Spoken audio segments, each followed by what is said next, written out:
ফ্যাসিজমের এনা বলারদের বিরুদ্ধে অন্তর্বর্তী সরকারের উদারতা দেখানোর পরিমাণ এই কপাল পোড়া জাতিকে অনন্তকাল ভোগাবে বলে মন্তব্য করেছেন বৈষম্য বিরোধী ছাত্র আন্দোলনের আহ্বায়ক হাসনাত আব্দুল্লাহ।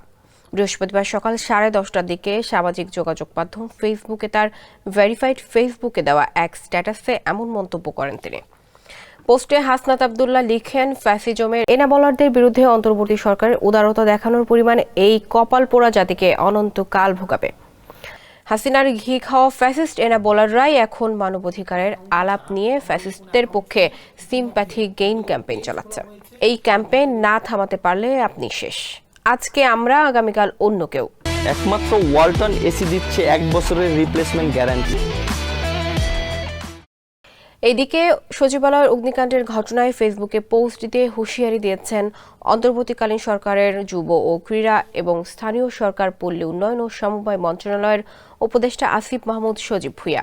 উপদেষ্টা লিখেছেন, স্থানীয় সরকার পল্লী উন্নয়ন ও সমবায় মন্ত্রণালয়ের বিগত সময়ে হওয়া অর্থ লোপাট, দুর্নীতি নিয়ে আমরা কাজ করছিলাম। কয়েক হাজার কোটি টাকা লুটপাটের প্রমাণও পাওয়া গিয়েছিল। আগুনে কি পরিমাণ ক্ষয়ক্ষতি হয়েছে এখনো জানা যায়নি।